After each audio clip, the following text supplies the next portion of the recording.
chances that I missed somehow else slipped away. Gone straight away, my memories exist. I wonder what would change. I really think in this life there's nothing certain. Set the curtain, it rises to the stage. Ain't no second guessing.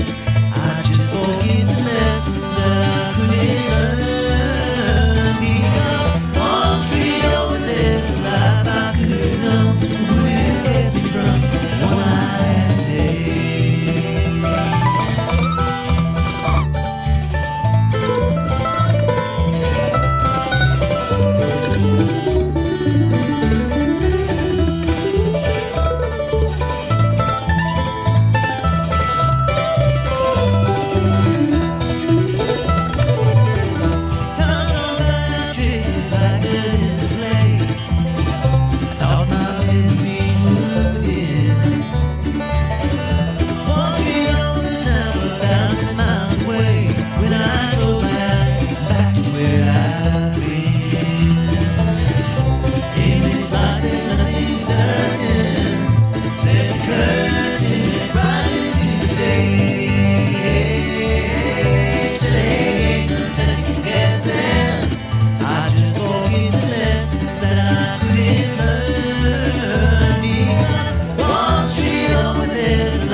Hello, good morning. How you doing, everybody? This is 1100 WSGI. I'm Utah LaVern, and yes, this is one street over. You know what we're doing. If you've been around a while, you know this is an opportunity to see what's going on one street over from where you're living in Robeson County. And if you're in Robeson County, you're living well.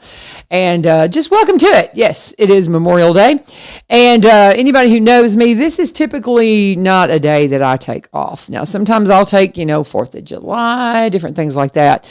But Memorial Day is something that, and from time to time I'll have guests come in, but I typically have enough to say that I can kind of, navigate it on my own if I need to.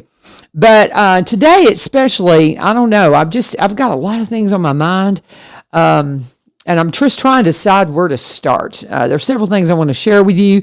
Anybody who knows me knows I'm going to tell you some stuff about Kenneth Pease, who is a soldier that was close to my family. He was our hired hand when I was a little kid. And absolutely the first memory I have, my first vivid childhood memory is losing Kenneth in Vietnam. I'm going to talk to you about Terry Smith. That is the brother of my sweet, sweet sister, Donna Hagan, sister in Jesus, of course. And sometimes I'll refer to people as my brother and my sister, and they're like, well, I didn't know that was your sibling. It's like, well, in Jesus they are. And all my siblings are they were in Western Kentucky. It's just me and my brother now. But my sister has passed away, and my mother and father says me and Ben and his beautiful bride and their kiddos, and then of course my nephew up in Kansas City and his beautiful crew. But anyway, I digress. Y'all know how I am. I'll go down these rabbit holes. But my most vivid first childhood memory is when we lost Kenneth. And so I've had several things. The first thing I did is I wrote, what in the world is going on with your, it keeps trying, I don't know what's going on, Tom. Now's not the time to ask me about that, but thank you, brother. We'll talk after I get off the air. But anyway, if there's something wrong in the background, I don't think there is. I think I've got everything set where you can hear me. If there's a problem, somebody let me know that on social media. But anyway, as we go on with the show this morning, this is Memorial Day show. And it's always very special to me because I want us to take some time to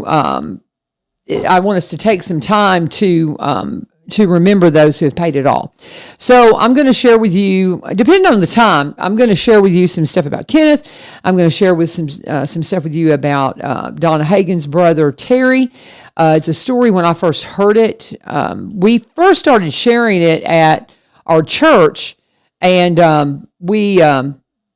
I don't know, when I was working at the church, and I've always been, very, very big on, remembering the people who, number one, Jesus Christ, of course. I don't know. There's a lot. I don't understand why that's a controversy in churches. They're like, some people. We had this conversation in Bible class yesterday that there's some people in our church that don't think we need to do anything that is patriotic within our bodies of believers, because we shouldn't be anything about our nation. But our nation's a blessing of God, and so and that's something that I don't really want to go down this rabbit hole, but I will very quickly just say, if God has given us something as precious as a nation that's free, I don't know, why would we not want to thank Him when we're coming together as an assembly? We have a display that, again, started because of Terry. When I first started working at the church, there was something that said about, hey, why don't we put up a acknowledgement of people who have served that are members now or past members at the Madison Church of Christ. And we actually have 4 or 5 that we need to add to that board. And I apologize to my brothers and sisters. I haven't got that done yet because of my busyness with school. But that's something I'm going to try to get done this summer.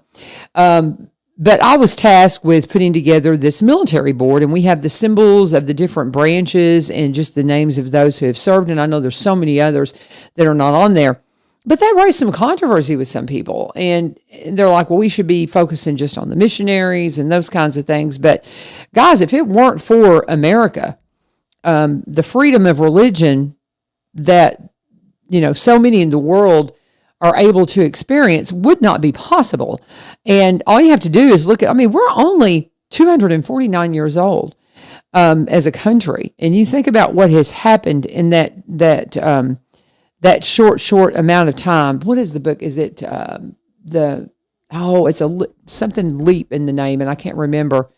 The 1,000-Year Leap, I think maybe, I can't remember. There's a book out that talks about the dramatic difference. And this is, I read this many years ago, and I haven't, and I honestly, I'm not sure I read it word for word, but I've read excerpts of it. But I think it's 1,000-Year Leap, something like that. It's talking about how that we changed the world with the freedom that was brought into America.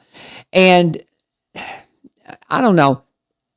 I'm one of these people. I think the politics of the last 5 years has changed me from putting my faith in leadership in America to putting my faith only in the leadership we had through God and Jesus Christ. So that's changed my perspective. It's made me less politically active, though I still am super, super active in regards to, I do everything that's in my responsibility to do. And I've shared that analogy with you guys several times. I got it from Bobby Davis out of Life Church in Cookeville. But he said after the election, 4 years ago, he said, people were asking, well, what are we going to do? Because he had been pretty vocal from the pulpit of the direction he thought the country should go in. He didn't say, hey, you need to vote for this person or that person, but he was pretty adamant that he was very conservative and where he thought his alliances should lie in regards to the election.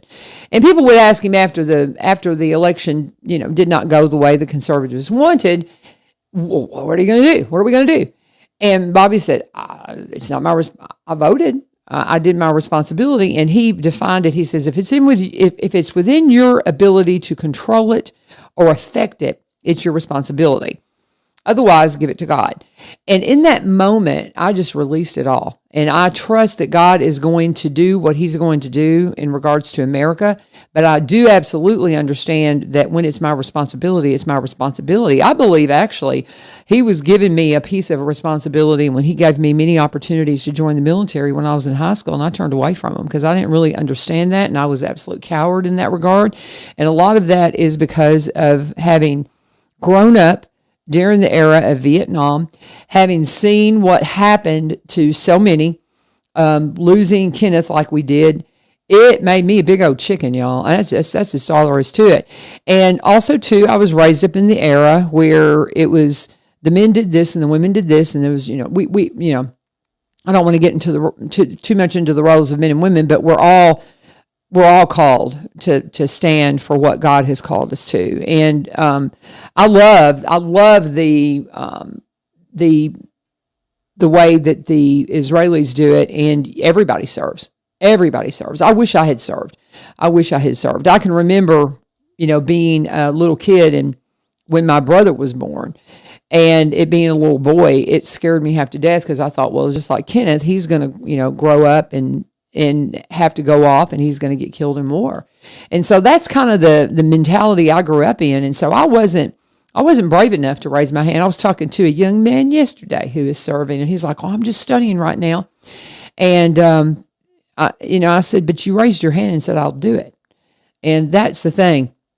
So, but Memorial Day is to specifically honor those who had to pay the ultimate price, who never had the opportunity to grow up and have a life. And that's oftentimes when I see stories of the military, those who have died, I think about the life they would have had. At church, we have our board that we put up that have the military people who have served, and then we have a little display that we started putting up. And the first time it was for Terry, because I heard Donna's story, and it just took my breath away. How powerful it was, and what a hero her brother was. And I wanted to share that with the congregation. And then we found out all these other Gold Star families within the congregation, and so we started sharing those stories. And we have 6 stories that are connected to our congregation that I have little pictures and things that we did, and just a little synopsis of their story that we display for Memorial Day. But I never really knew that was such a controversy for some people. And again, whatever side you come down on, why would we not remember those who said, "Hey, I'll go, I'll serve, I will defend the right for us to worship in freedom, and to possibly even share that right with others." So anyway, that's beside the point, I suppose. But that's kind of one of the reasons why. But that's kind of the reason why I wanted to make sure and bring this to you this morning. But anyway, so here we go. We're going to, okay, I'm not really sure what's going on. I'm hearing from Tom Rawls that we're off the air. I'm not sure what's going on, but maybe we are off the air. So Ilyu, if you can hear me, if anything's going on out there, let me know. We're on the air on social media, it appears. So let me go check and see what's going on. I love it when tech things happen right in the middle of the show. It's always fun. But it looks like we are still on social media, so we're going to roll with that, and we'll just go from there. And let's see here. Yeah, looks like we're still on, so that's good news. Anyway, so we'll start. Lee Marie is putting out that we have some things going on with our observances today. So let me go ahead and let's start there. We'll start with what Lee Marie has to share. And let's see here. We've got, all right, the different things going on. First off, this is, we have the one that's happening today at Greenbrier. Austin and Bell Funeral Home at 9. Austin and Bell Funeral Home at 9. We've got Jeff Allen's going to be there. My friend Katie, that's her husband. And he'll be there at 9 o'clock. They're going to have a memorial service today at 9. Veterans Day ceremony, Austin and Bell Funeral Home at 2619 in Greenbrier. And that's on Highway 41. You can't miss it. And then later today at 11, they're going to do Memorial Day celebration or, ceremony, memorial at the flag pose at White House Municipal Complex. That's 105 College Street, White House, Tennessee. So again, that's at 9 o'clock in Greenbrier. And then at 11, we're going to be at White House at the Municipal Complex for a ceremony there. Those are the 2 celebrations that we are aware of today. If you have something else going on, by all means, you can send those to me, and we will share those. Otherwise, I want to kind of go over a couple of things with you this morning as we get into Memorial Day. Okay, and we're hearing all the things are working. So radio's working. Okay, I don't know. I'm getting all these messages. Everybody who knows me knows that's not good, messaging me while I'm on the air, because I'm super focused and it distracts me big time unless it's an emergency. But anyway, so here we go. I'm going to start this morning with stats.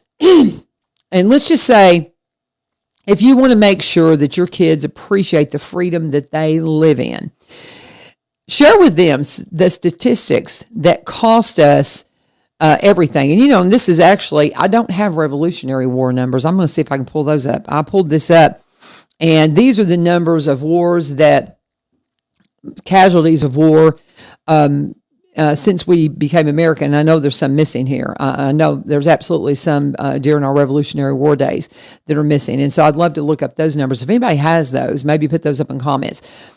But the war totals, the American Civil War, this is breathtaking to me. 620,000 deaths. 620,000 deaths when we were just fighting amongst ourselves. That is absolutely breathtaking to me, guys. In World War I, we lost 116,516 U.S. military deaths. And again, that's World War I, 116,516 U.S. military deaths. In World War II, and they've got these listed in the like when we lost the most. So the most was the American Civil War. Next in line, the next most deaths were in World War II, which was 405,399. 405,399. Hang on a second here. Let me jump around. They've got this all out of order, and again, it's because of the number, the ranking on the deaths. Okay, so the most we lost was in the Civil War. The second was in World War II. The next was in World War I. The next was in the Vietnam War, which was 58,220 U.S. military fatalities. The Korean War, 36,574. We talk a lot about Vietnam.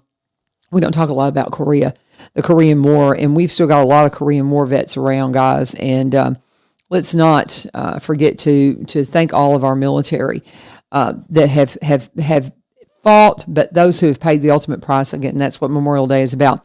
The Mexican-American War, there were 13,283 deaths. Spanish-American War, 2,446 deaths. Operation Enduring Freedom, 2,349 deaths. And Operation Iraqi Freedom, 4,418 deaths. And again, that goes through 2011. And this is kind of a question for the military. I don't know where we lose military constantly, due to skirmishes or due to training accidents or things like that. Where are they classed right now? Because as far as I'm concerned, we're still in the war on terror. And I would think that would be where they would be classed now, because, that's going to be an ongoing conflict for us. But nonetheless, I'd be kind of curious to see exactly how they block this stuff out. But those death tolls, again, are the ones since the Civil War. I don't have the ones for the Revolutionary War, but I would be curious to know how many were lost as we sought our freedom and became a nation. With that said, I want to go on into one of the stories that I want to share with you. And I've got a couple of things I wrote over the years. One of them is the story I wrote in honor of Terry Smith. And so I'm going to go ahead and share that with you guys right now. I'm just going to go ahead and read it. This is one of those things that sometimes I get a little emotional when I read these stories. And so I'm going to do the best I can. I think I'm okay. When I was first sitting down, kind of looking at Terry's pictures and stuff, it was getting to me a little bit, because I can't help but wonder, knowing his sister like I do, and what an amazing young woman, amazing young woman she was, and now a dear, dear friend. I just see her life and the beauty of what she has done, and I think about how her brother would have lived, and I think about Kenneth and all those who we've lost. But it kind of gets me when I look at these very youthful pictures of this young man and think about how he gave his life for others. But this is a piece that I share, and I call it "He Might Have Been a Disc Jockey," and of course that's because of my radio background. That I always think about Corporal Terry Smith as, maybe he'd have gone into radio because he was a radio operator when he served time in Vietnam. So anyway, I'm going to go ahead and read this. I've got this linked on my social media if you want to take it and look at it and share it. But this is absolutely true story. This is Donna Hagen's brother. And here is what I shared about him based upon everything that Donna's told me. But the piece is on Medium, and that is a blog posting site where you can link it. And here we go. This was first published in 2016. It says, he might have been a disc jockey. Silly, I know, but that is the first thing that came to mind when I heard about Corporal Terry Smith. Anytime I hear a story about a very young soldier who paid the ultimate price so I can live free, I immediately think about the life that might have been, the life that they never got to live. And when I think about Terry, it makes me wonder if the job he had as a soldier might have been part of his life after Vietnam, if he had made it home. You see, Terry was a radio operator. If you visit the Marine Museum in Quantico, you might get the feel for what it meant to be in Vietnam. At the museum, they have an exhibit that allows you to share an echo of the experience. As you walk through the belly and off the back ramp of a helicopter into the combat zone, you feel the heat and hear the noise. You will see a radio operator at the controls of a handheld transmitter working diligently to acquire a signal that allows his platoon to communicate with incoming and outgoing air support. Terry's sister, Donna Hagen, said that her first visit to the exhibit was overwhelming as she stepped into the world that had cost her brother his life. I just can't even imagine that. I just, when she first told me that, can you imagine? All the things that she wondered about it, and then be able to step into that and to experience what it would have been like for her brother in that moment as he was trying to get a signal to radio out what was going on. Here we go. This is the rest of the article. Terry's tour of duty lasted only 7 months, actually just under 7 months. But in that time, he set himself apart as a Marine who ran into battle and never retreated from it. At the time of his death, Terry and his platoon had been receiving constant fire from the North Vietnamese. Unable to broadcast a signal to warn off an approaching chopper carrying young lives, just like his own, Terry sacrificed his life to run into the middle of battle and wave off the approaching CH-46 helicopter. Terry had been working communications for Hill 881 South near the Quezon combat base. He had actually been moved out of heavy fire, but insisted they return him to the hill. His friends were there, and he knew he could help. They were under constant surveillance and attacked by the North Vietnamese army. The enemy knew the only means of resupplying the soldiers of Hill 881 South was by air. The attacks were constant, and most effective attacks came from mortar fire targeted at the incoming and outgoing air support. So basically, they would see the choppers coming in, and the radio operators they would hear the pop. And I guess I'm going to get on into that, but I want you to pause and think about that. The only way that they can warn off, that, hey, it's not safe to land is they hear the pop of the artillery, and they have to radio them, hey, not safe to land. And so that's the effective, that's the strategy as Terry is sitting there on that hill trying to help his friends. And again, the attacks were constant, and the most effective attacks came from mortar fire targeted at the incoming and outgoing air support. According to an epilogue recorded by retired USMC Colonel William H. Bill Dabney, the platoon had developed an action routine they labeled Super Gaggle. Super Gaggle involved the coordination of the communications personnel, the CH-46 crew, and the HST, the helicopter support team, working together to facilitate loading and unloading the helicopters in breathtakingly short 20 to 25 seconds windows of time. Colonel Dabney describes the scene where the crew on the ground could usually hear the firing tube pop, and in that moment they knew they had 25 seconds before the shell would hit its potential target. It was in a moment just like that when Corporal Terry Smith was unable to alert an incoming chopper of the danger.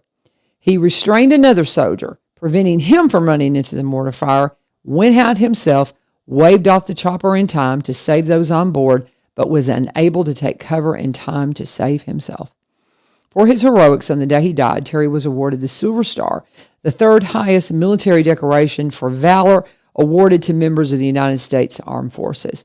Corporal Terry Smith also received the Purple Heart, the Vietnamese Military Merit, and the Cross of Gallantry medals. He was honored with in Tennessee with a proclamation designating a Corporal Terry L. Smith Day by Governor Ned McWhorter. At a gymnasium in Henderson Hall in Arlington is even named for Terry L. Smith. It's the Terry L. Smith in his honor. And the gymnasium at Henderson Hall in Arlington is named the Terry L. Smith Gymnasium in his honor. PFC Terry L. Smith was awarded the Navy Commendation Medal for his actions on September 8, 1967, showing clearly his intent to place others above himself time and time again. Terry was serving as a radio operator when his unit came under intense rocket fire, and this is a different time for a different medal that he received before his death. So Terry was serving as a radio operator when his unit came under intense rocket fire. The citation states that he stayed dangerously exposed under heavy attack using his radio skills to call for the evacuation of their wounded and to call for airstrikes against hostile positions. He was thrown to the ground by explosions of enemy rounds and rockets 3 times, but each time regained his footing and stayed at his hazardous position. But it was many years after his death before Terry's family was made aware of all the medals and citations he was awarded. His personal effects and the paperwork regarding his awards had apparently been destroyed from rocket attacks. After the war, a friend of Terry's visited with the family and asked about the medals he knew Terry had received. He did not see some of them on display. Once Colonel Dabney was made aware of the oversight, a ceremony to honor Terry was held, and the awards were then presented. But as Terry's mom, Dad's sister, and his dad and his sister left the ceremony, they were walking across the grounds. An odd gust of wind, similar to a dust devil, but in this instance would be more appropriately called a dust angel, caught the award and took it away, completely away. They never found it. Donna told me it felt as if Terry came down, grabbed it, and it was about to say, as if saying, about time. I think maybe that's what all of those who have paid the price and made the ultimate sacrifice for freedom would say if they could. About time, don't you think? It's about time we not only acknowledge the fact that so many have died for this thing we call freedom, but it's about time we take a moment to learn their stories and share them with others. It's about time we make sure we pass along the stories of their sacrifice on to those who come after us. But most importantly, it's about time we take seriously the stewardship of the incredible gift of freedom they have given us and stand in honor to defend it. Happy Memorial Day. God bless. And again, I wrote that in 2016. You know, it's one of those, there's so many things that come to mind when I read this. I ended it with Happy Memorial Day. You know, that's one of the oddest things I think we say. Happy Memorial Day. I'm going to a cookout with over my daughter-in-law's mama's today with all the family, and that's kind of a traditional thing we do on Memorial Day because they have the pool and all that fun stuff that we can go and spend time out in the summer. But do we really pause and take time to remember what this is all about? That's what these ceremonies are about. At Austin and Bell this morning at 9, you can go and just pay honor to those sacrifices and those lives lost. And you can go then at White House at 11 and do the same thing and pause before you go out and have the time with your loved ones and enjoy the celebration that they would want you. I've talked to Donna about this, and she said her brother Terry would absolutely want people to celebrate the freedom. He wouldn't want them to be just wringing their hands in sadness this day. That was not who he was. He would want you celebrating it. But one thing for sure, he certainly wouldn't want you. He seemed like he was a really humble dude. And I think he might be a little embarrassed about the fact that I, share his story every year, but he would want you to remember his brothers and sisters that paid the price, because that's one thing that Donna had told me. She said that he would be so heartbroken seeing how his brothers and sisters were treated when they returned from Vietnam. He would be heartbroken at seeing what they had to deal with because of the exposure to Agent Orange. We talk a lot about the memorials that have been built. We've got this memorial up here at Springfield Memorial Gardens for those who came home wounded from Vietnam and were so abused. It's just horrible, the abuse that they had to deal with. and how appalled he would have been by that. That was the kind of guy that he was. And so again, just this today, if you're having a hard time explaining to your kids what Memorial Day is all about, pull up the numbers of those who have paid the ultimate price, who have laid their life down so that we can enjoy our freedom. Tell them the story of Terry and just share that story with them and let them know that there are so many that have paid the ultimate price. And I'm going to share some other stories as well. I am going to pause for a second and thank the sponsors who bring us the program. I noticed Bernard Farms, normally we do their ad today, but they are actually taking today off. And I think that's wonderful, but they're taking today off. And I'm going to go read to you what she said on her page here. Let me just go put it. I love them. They're such just good people and very patriotic. They took off yesterday and today in observance of Memorial Day. But she said, Memorial Day is a day to remember those who sacrificed their life for our country. As generations of our family set another crop of tobacco, we remember generations of those who sacrificed so much for us. And as they're out there working, they're taking time. And if you want to have some fun, go and watch the video. I haven't set tobacco in years, but it's changed a little bit.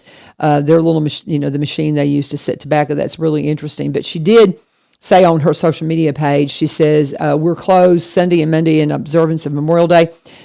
I love this from Julie. She says, if you have a meat or grocery emergency, you can call her and they'll be around the farm and can help you with last minute shopping. If you have a meat or grocery emergency, you can call her and you can get on their social media page. I'm not going to give her number out over radio right now, but you can reach out to her and go on social media and get that if you get that number if you want to do that.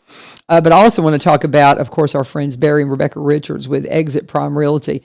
They're just such dear friends of this program. They've been a sponsor of this program for many, many years, ever since we started it, guys, ever since we started this thing one street over.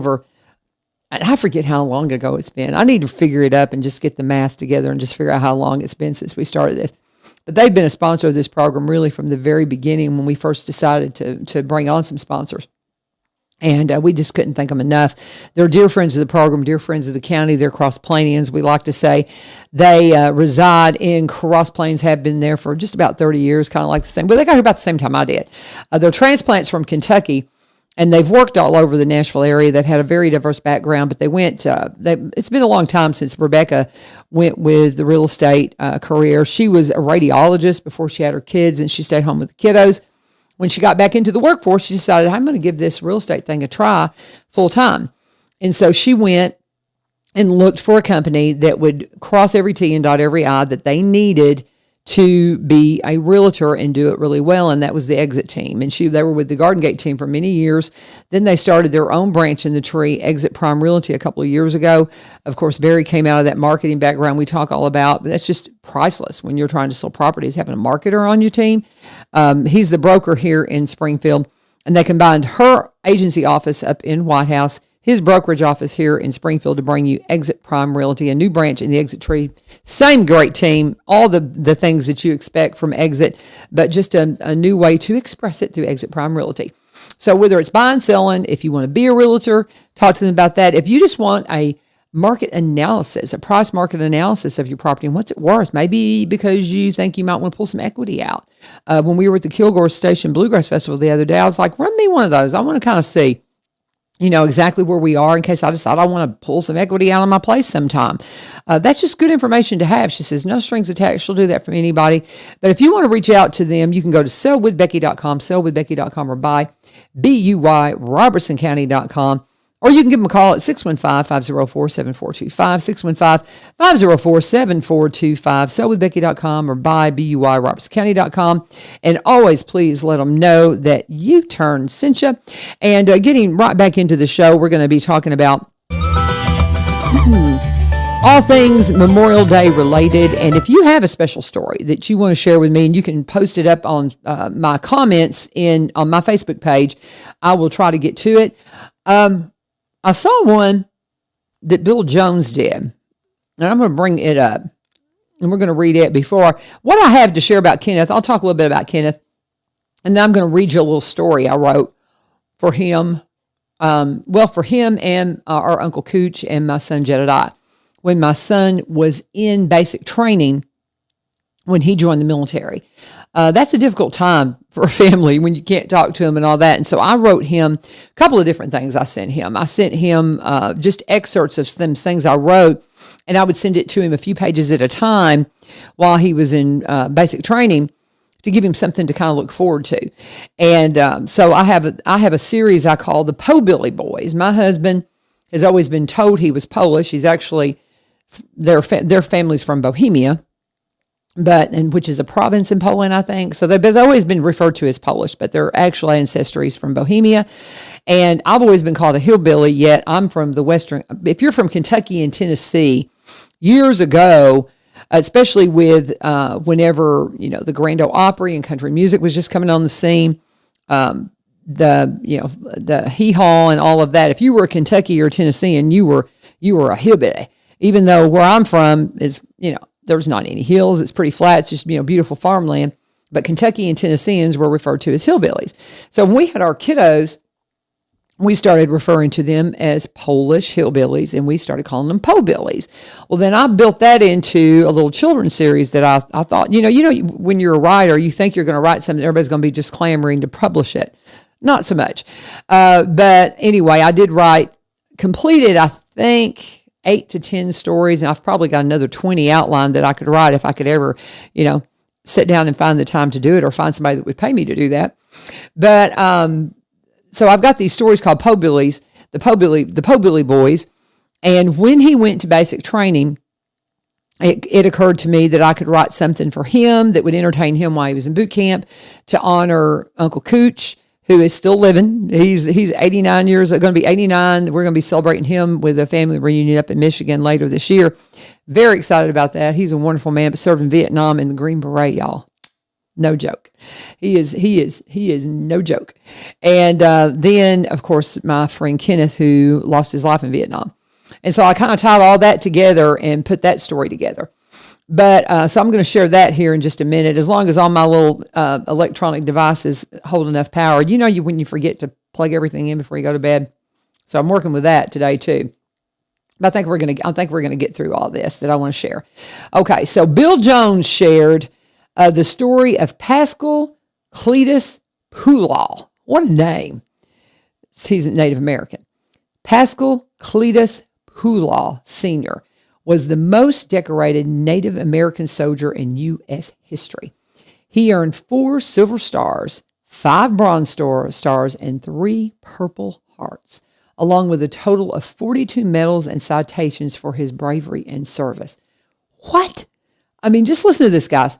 Again, the most, this is again, I want to read this again because that just blew my mind when I read this first time. Pascal Cletus Pulaw Sr. was the most decorated Native American soldier in U.S. history. He earned 4 Silver Stars, 5 Bronze Stars, and 3 Purple Hearts, along with a total of 42 medals and citations for his bravery and service.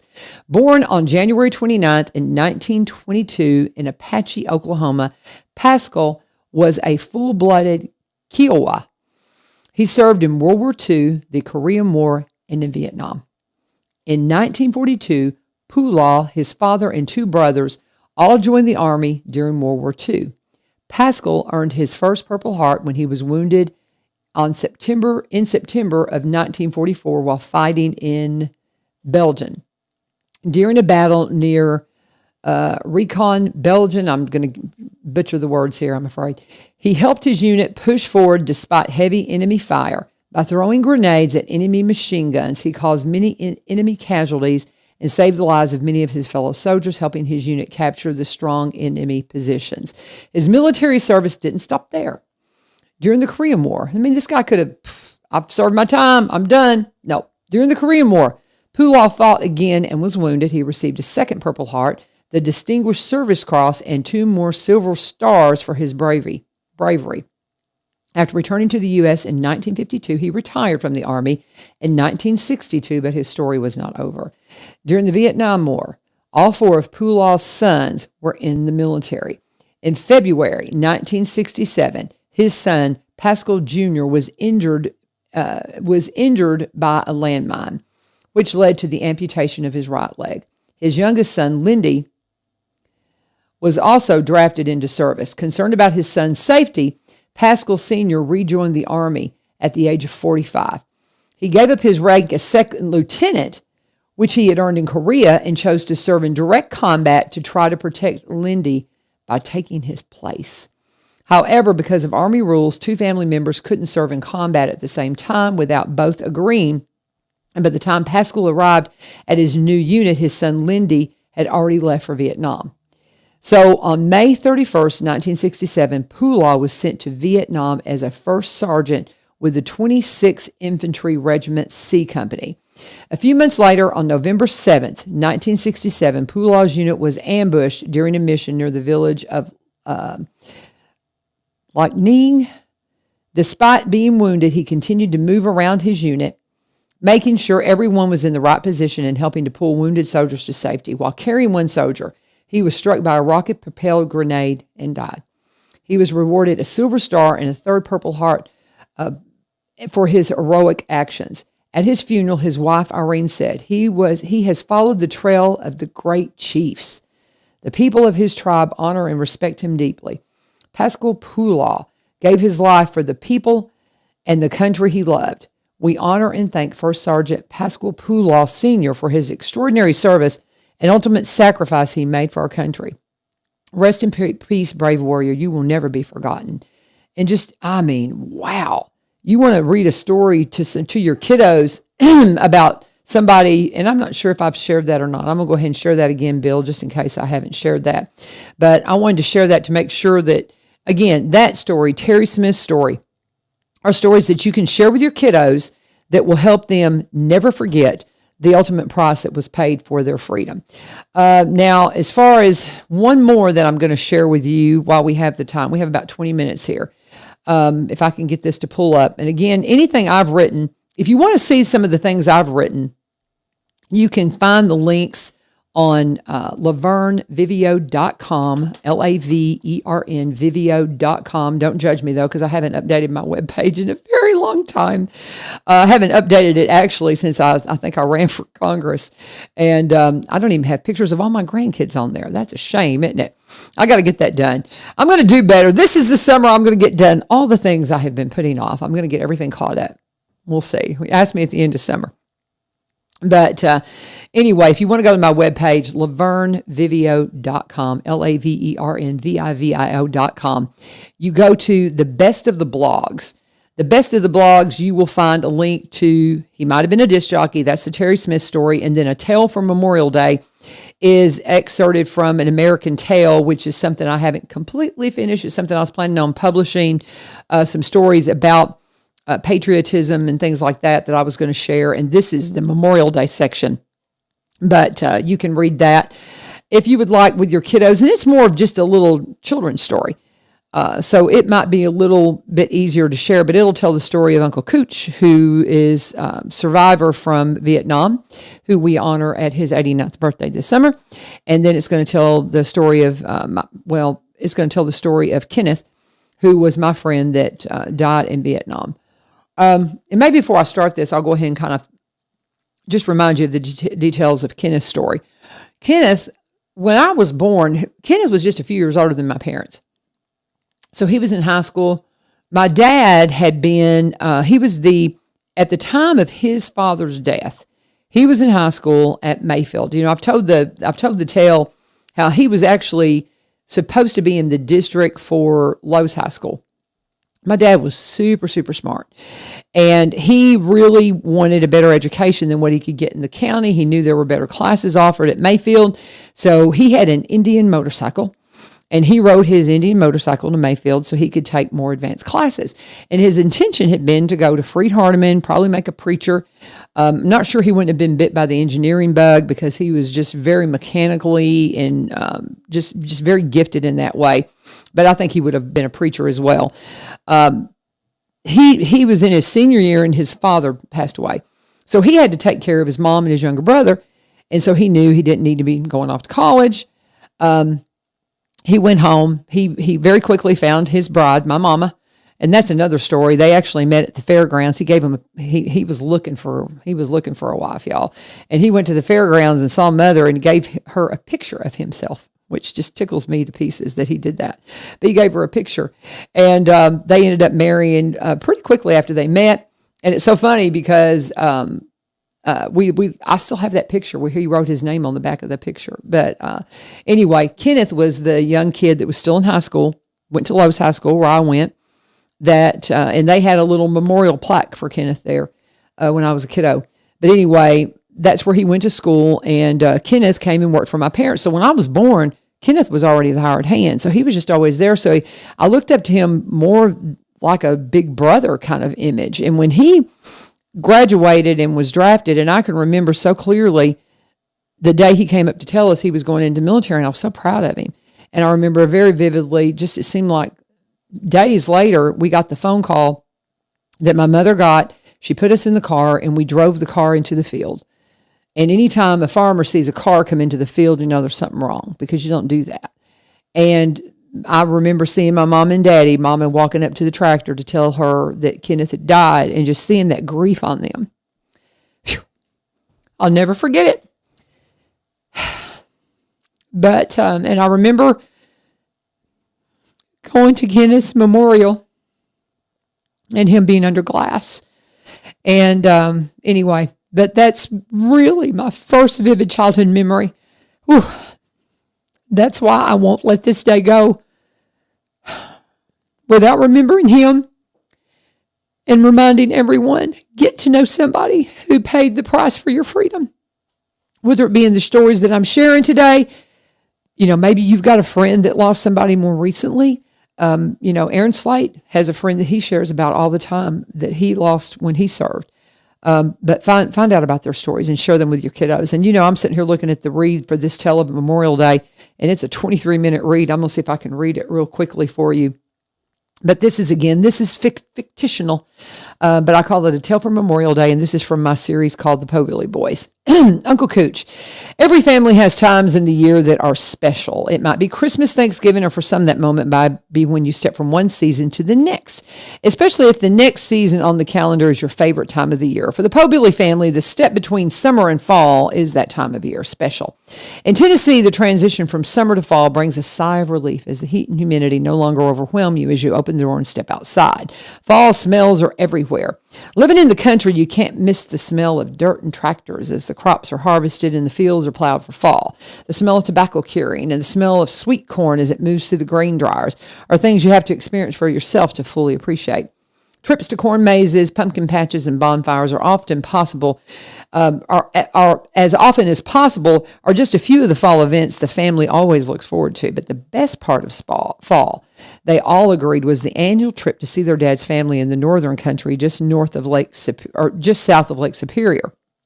The Povilles even enjoyed the day-long trip.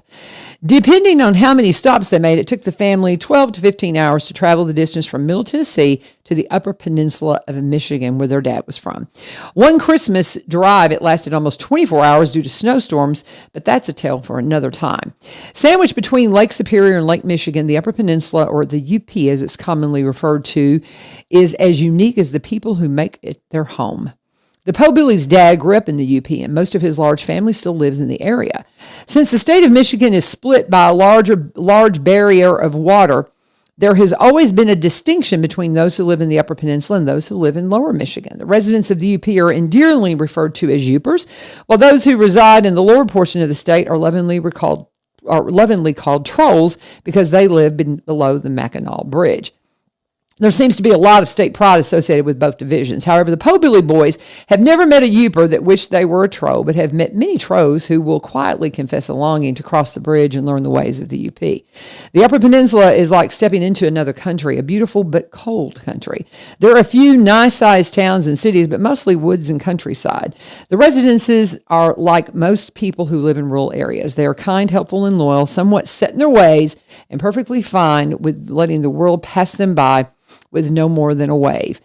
Norway, Michigan is a quiet little town with many stores and shops along Main Street. Most are small family-ran businesses that have survived in spite of the bigger shopping options in the larger towns nearby.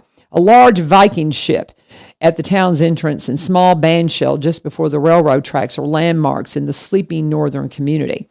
The town has character, and one of its most notable characteristics characteristics is its characters. Characters are people who are well known far and wide because of who they are and what they do and how they know to do it. One of Norway, Michigan's biggest characters, we call him Uncle Cooch. Cooch Vivio is the Po Billy boys' great uncle, their grandfather's brother. Uncle Cooch is unforgettable, but a bit of a mystery. Family rumors say he was once engaged, but the confirmed bachelor never married. The details aren't known, or at least not a topic of a discussion, just like Uncle Cooch's military career. Parts of it are off limits. Uncle Cooch served during the war in Vietnam. He was part of the Army Special Forces and was once a jump instructor at Fort Benning, Georgia, but not much else is known. Cooch was never rude when questions were asked, but quickly changed the subject. Changing the subject was an easy task where Uncle Cooch was concerned, never boring. He filled his shop and garage with projects that not only reinforced his standing as one of the biggest characters in Norway, but fascinated anyone who would take time to get to know him. After his military career, Cooch built his own tractor-trailer rig and spent time as an ice road trucker, long before the drivers were featured on reality TV. The frozen trucking routes required specially equipped rigs, specially equipped drivers that were brave enough and crazy enough to get behind the wheel and make the treacherous journey. Uncle Cooch fit that profile perfectly. Of course, all work and no play is never fun. So when Uncle Cooch plays, he spends most of his time in one of his favorite sports, the workshop in his backyard. In his favorite spots, the workshop in his backyard. It's a perfect place to build his tractor-trailer rigs and for his imagination to run wild. The locals still talk about the snow mover he constructed that not only was too powerful for the little community, but a little terrifying as well. Uncle Cooch had modified a vehicle with a front end that was more of a giant snowblower than a snowplow. When the rig moved through the snow-covered streets, the first response of those witnessing the scene was to run for cover as the giant machine scooped up snow and threw it so high and fast tree limbs were breaking and crashing to the ground in its path. And I'll just tell you, there's some things in here. The ice road trucker stuff is true. The snowblower, I'm embellishing a little bit. I'm going to talk a little bit about a hot air balloon. He never did a hot air balloon, but he did do the contraption that went out on the lake, and it was an amphibious vehicle. That is true. So the snowblower maybe was not quite as vicious, and the hot air balloon, that's embellished as well, but you'll see why in just a minute. But okay, so regrettably, the giant contraption, now this is the snowblower, it's still there, you can still see it. Regrettably, the giant contraption now collects dust next to another one of Uncle Cooch's more spectacular creation, the Great Amphibious Experiment. Cooch still refers to the amphibious vehicle as an experiment because it never quite did exactly what it was supposed to do, especially in the water. The contraption moved fine both on land and in water, but keeping the water out of the vehicle as it navigated the lake was a constant frustration. So I'm going to talk about how he takes the kids for a ride. They never got to ride in the amphibious vehicle. Again, this is part of the embellishing in the fictional part, but it gives you the nature of who Uncle Cooch, who he is. Okay, so here's the next section of the story. The trip north always ended the same. The Po Billies would pull into their grandparents' driveway, pour out of the family Suburban, and after a quick hug and hello from their grandparents, the boys quickly made their way across the street to see Uncle Cooch. Uncle Cooch still lived in the old family home, still does, across the street from his brother, and was often found sitting outside with at least a dog or two relaxing at his feet. Never one to offer too many hugs or the usual gushing admiration typical from the boys' other relatives, Uncle Cooch would offer a faint smile, maybe a handshake, a barely audible hello, and if available, a sampling of his fresh-made jerky made from various local sources of protein. That was the scene this trip as well. Uncle Cooch and his dogs relaxing, waiting for the southern arrivals, fresh jerky, turkey this time, sitting in a bucket just inside the door. I just made polenta. If you boys are hungry, he yelled as the boys raced inside. Have some jerky. It'll fill you up. It's a good stretcher. A stretcher is a food that's inexpensive to make and sits like lead in your stomach. It serves as a meal stretcher intended to fill up hungry stomachs with cheap alternatives to more expensive things like meat and vegetables. Polenta made from cornmeal was a local favorite when feeding a crowd or a large hungry family. The Po Billies and their extended northern family were one of the best known large hungry families in the area. Dinner tables in their homes always consisted of meal stretchers, one or two of them. The boys had never developed a taste for their uncle's favorite, but their grandmother's creativity with potatoes, another meal stretcher, was famous. Running back outside with fistfuls of jerky, the boys quickly changed the subject from polenta hardening on the stove to a tour of their uncle's workshop out back. Cooch pretended not to hear them at first, paying more attention to his canine companions than to the rambunctious boys talking all at once with mouthfuls of jerky. "Slow down before you choke," he said, shaking his head as though he could not believe how his grandnephews could be so impatient. "Don't stuff your mouth so full. There's more." The boys finally understood they might as well settle down. No one rushed Uncle Cooch. If they acted too excited, their uncle would sometimes make them wait even longer before he would finally stand, grab the dog's leash, and barely acknowledge his willingness to cooperate and give them a tour of the shop. It was a trait he had spent many years perfecting, a lovable, cantankerous spirit that made him irresistible to his nieces and nephews. Walking beside their uncle, the boys had to constantly fight the urge to run ahead, knowing that would only slow their uncle's pace even more. The large workshop was massive, large enough to house at least 2 tractor-trailer rigs and various other projects that covered most of the acreage on the back of the property. Dusty and dark, the boys stuck close to their uncle until, with a flip or two, the switches, the interior lights of the shop would come to life. As usual, the space was occupied by a large truck rig and, of course, the infamous and intimidating snowplow snowblower. But in the center of the shop was the focus of their uncle's attention. Last year it was hidden, pushed aside, covered in dust. They had never gotten a good look at the box-shaped amphibious vehicle, but now it sat in an honored space accessible to the massive amount of equipment and tools that Uncle Cooch had collected over his lifetime. The body of the contraption had been lifted in the air by a suspended pulley and hoisting rig. The boys immediately converged on the work area, but came to a screeching halt when their uncle shouted. The boys crashed into a pile as they all stopped suddenly. "That is a work zone," their uncle lectured. "Do not get near this area with any part of that vehicle hoisted in the air." "But we want to see it," the boys yelled in unison. "We promise to be careful," Caleb said. "We work around Dad's shop all the time." "Sure," Jeremiah added. "We're good at this stuff," he said, picking up a stray hammer. Jedediah and Elijah moved to stand beside Uncle Cooch, almost as if they wanted to distance themselves from their older brother's boastful claims. Challenging Uncle Cooch could get you kicked out of his workshop, and they didn't want to take that chance. "You're in luck, boys," Uncle Cooch said, half smiling. "I'm just about to finish up, and if you promise to stay back, I might even take you for a ride once I lower and reattach the body to the chassis." "I thought the chassis was in the air," Elijah questioned. "No, the chassis is what holds it all together, like the skeleton holds us together. Our skeleton holds us together," Uncle Cooch demonstrated, shaking and wiggling his arms like a rag doll. "You learned all about cars when you were a soldier, didn't you, Uncle Cooch?" Jedediah asked hopefully for details. "I've always known about cars and trucks, anything with wheels. I think I was born with a wrench in my hand," he said, changing the subject, "just like you were born a pest," he teased his grandnephew. Without another word, Uncle Cooch moved the boys back to begin lowering the box-shaped body into place. After the hoist was removed and secured out of the way, he let the boys grab tools and help fasten and secure the vehicle to the frame as they heard Uncle Cooch declare, "That'll do." The boys immediately positioned themselves around the vehicle, ready to push it through the big garage doors. Boxy and large, the vehicle was surprisingly lightweight and was quickly and easily pushed out into the waiting sunshine. "What are you waiting for?" Uncle Cooch said, sounding a little excited himself. "Climb in, let's go." Uncle Cooch, of course, sat behind the wheel and handed out life vests just in case. Jedediah cried, "Shotgun!" Barely beating his brothers to the prize, he took the front passenger seat with his brothers resigned themselves to the back bench. Elijah sat quietly sandwiched between his 2 older twin brothers. The motor cranked, and with one turn of the key, no one was a bit surprised. Uncle Cooch was a master mechanic. Of course it cranked. The ride was smooth and uneventful. Uncle Cooch decided it was time for the moment of truth. Without a warning, he turned the vehicle and left the roadway. Traveling across the park behind his house, he headed straight for the lake and the boat ramp. The boys held their breath as they approached the lake and slipped into the water's edge. They all gasped as they felt the vehicle lift off the shallow lake bottom and begin to float. With a flick of another switch, he heard the motor engage, and Uncle Cooch began navigating the water's edge. He didn't want to get too far away from the shoreline in case they began to take on water. The ride went great. Most importantly, everyone stayed dry. Keeping water from leaking into the vehicle had been so frustrating for Uncle Cooch, he had set the project aside, vowing to never work on it again. He had decided to give it another shot after spending some time watching construction workers installing a swimming pool across town. He decided some of the designs they used to keep the water out of the pool might work for keeping the water out of the amphibious vehicle, and his new design seemed to be working. Not wanting to push his luck with Uncle Cooch, Uncle Cooch decided it was time to drive back onto dry land and evaluate the modifications he had made. The transition from water to land went just as planned. Just a little clunk and a bump.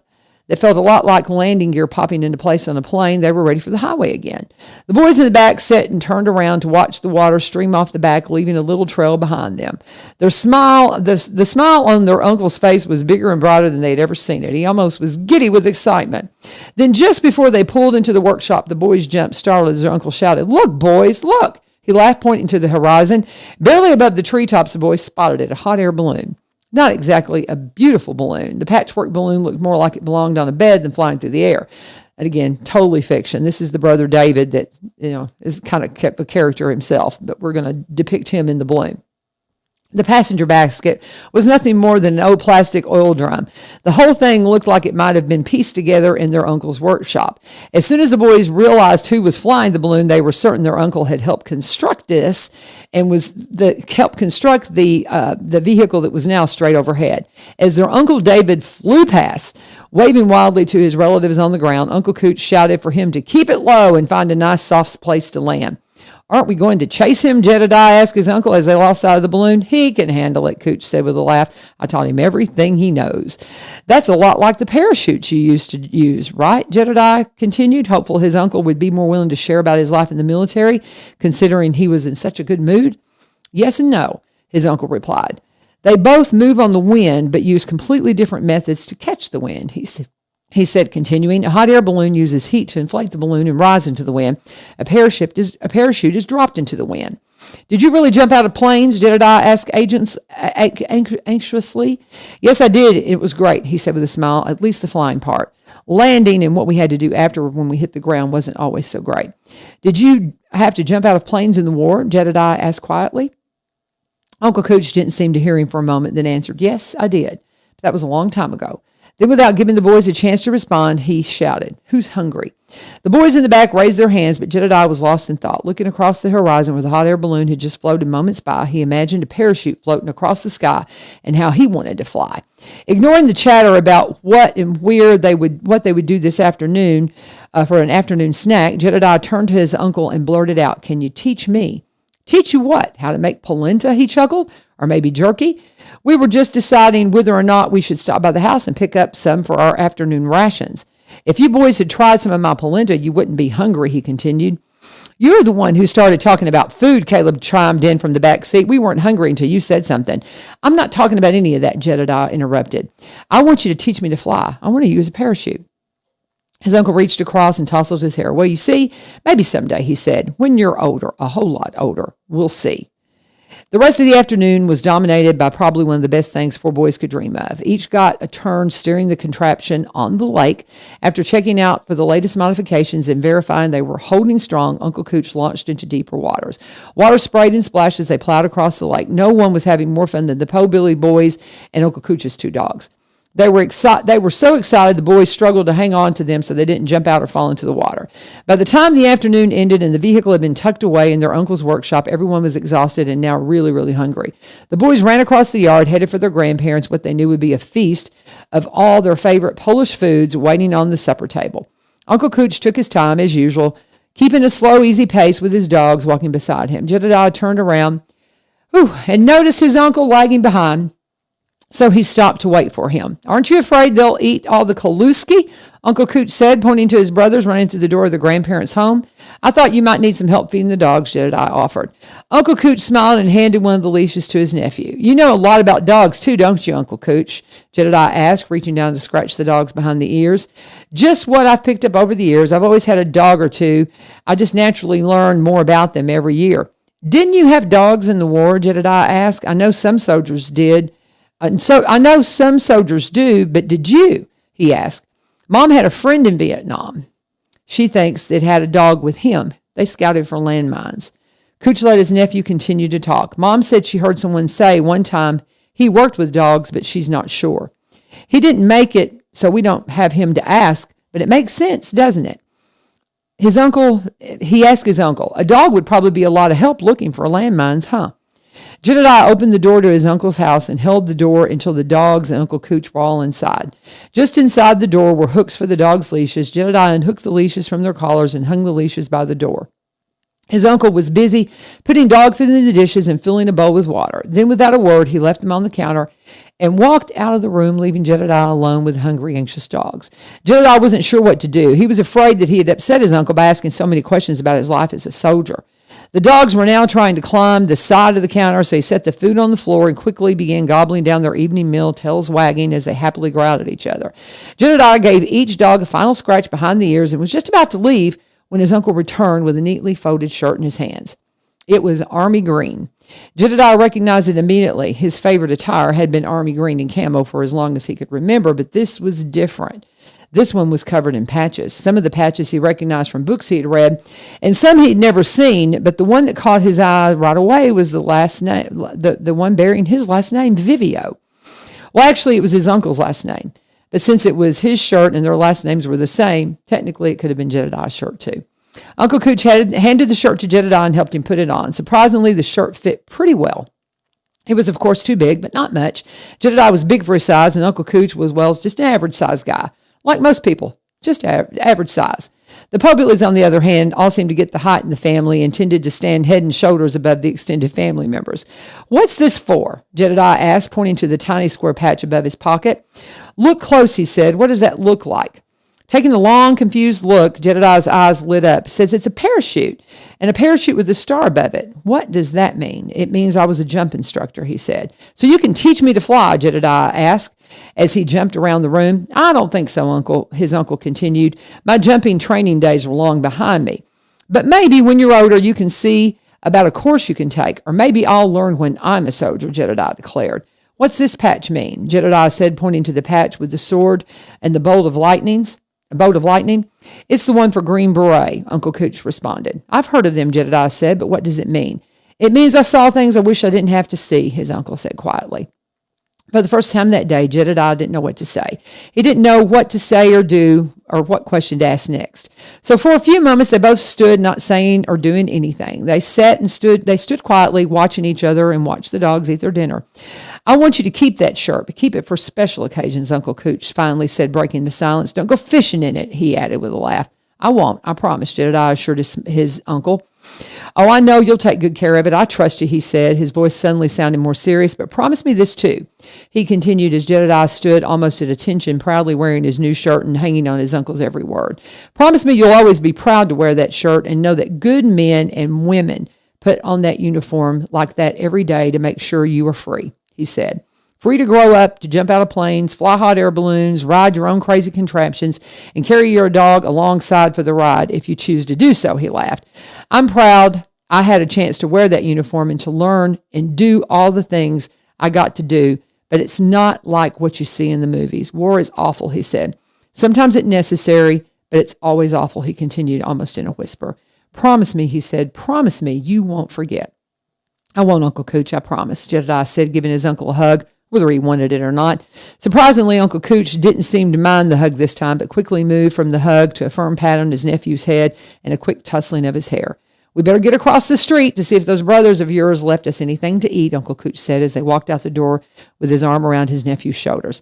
You know a little something about just about everything, don't you, Uncle Cooch?" Jedediah said as a matter of fact. "Well, not everything," Uncle Cooch said with a laugh. "I could never figure out women," he said, shrugging his shoulders. "I never could figure out women or cats." He chuckled to himself. "Too much attitude," he said, enjoying a laugh with his nephew as they went outside. And then the story moves, and I know I'm over time, but I'm going to finish this. It moves back to 1 week later after we'd returned home. "You promised Uncle Cooch you'd take care of that shirt," Jedediah's mom said as he ran in the room wearing his new favorite shirt for the 4th day in a row. "I'm taking care of it. I'm just taking care of it while I'm wearing it," Jedediah declared, standing up tall, holding out his arms. Whew. So his mom could get a good look at how well he was taking care of his prize. "Can I wear the helmet too?" he asked, pointing to the army helmet perched on the statue of an eagle his mom kept displayed on a bookshelf in his bedroom. His mom reached up and took down the helmet, holding it for a minute before placing it on Kenneth's head. "Wow, it fits you," she said, surprised at how big Jedediah was for his age. "I sometimes forget how small normal people are next to us," she laughed. "Kenneth seemed huge when I saw him last, but I was just a little girl."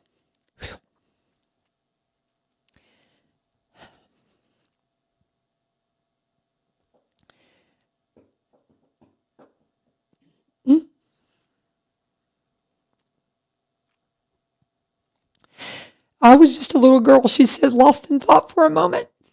Kenneth Pease. I don't know why this gets me every time. Kenneth Pease had been a hired hand on the family farm for as long as the Po-Billy boys could remember until he left for Vietnam.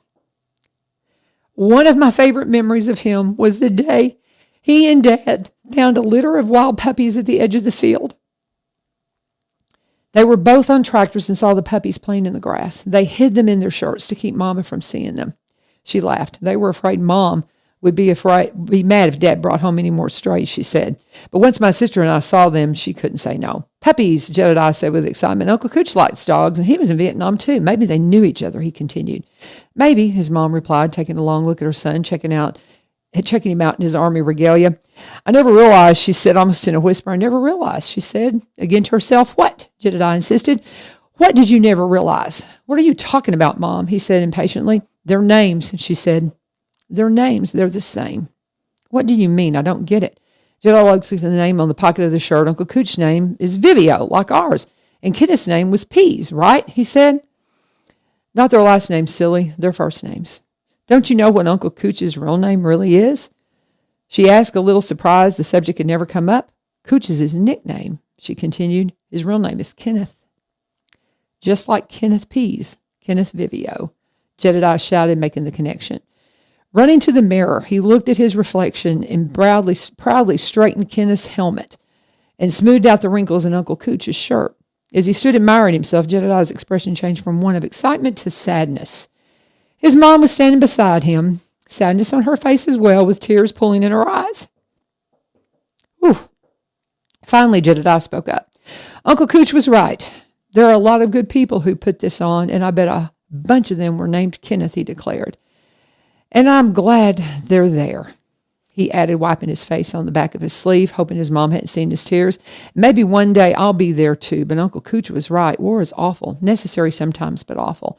It must be. He continued, standing a little taller and squaring his shoulders proudly.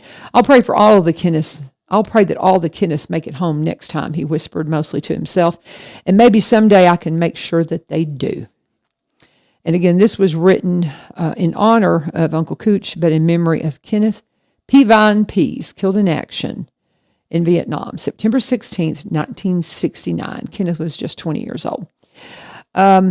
And then I wrote in the bottom of this, I wrote this for my son while he was in basic training at Fort Benning, Georgia. It's an excerpt from the Po-Billy Story collection that will be featured in a Po-Billy collection of series, but I haven't put together yet. And then I talk about where you can find the Po-Billies. And I talk about the realisms. I always put at the end of Po-Billy stories the things that are fact and the things that are fiction.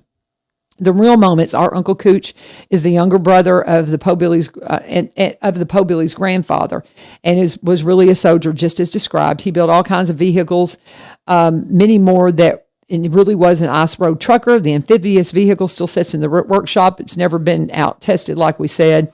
He never married. He did care for dogs in Vietnam. And again, some of the things I've already covered about Kenneth and all those things. But Jedediah was serving in the military when I wrote that. And we did have a helmet of Kenneth's that I kept displayed, so that way the boys would always understand their freedom's not free. I'm way over time.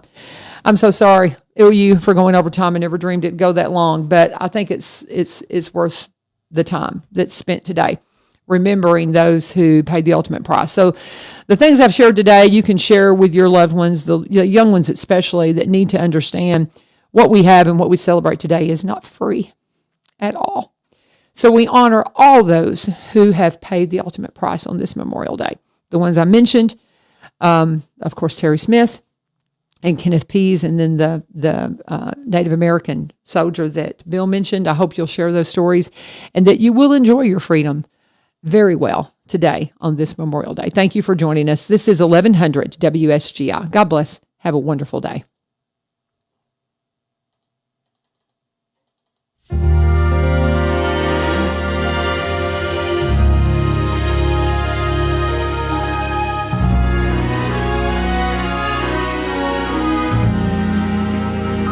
Rest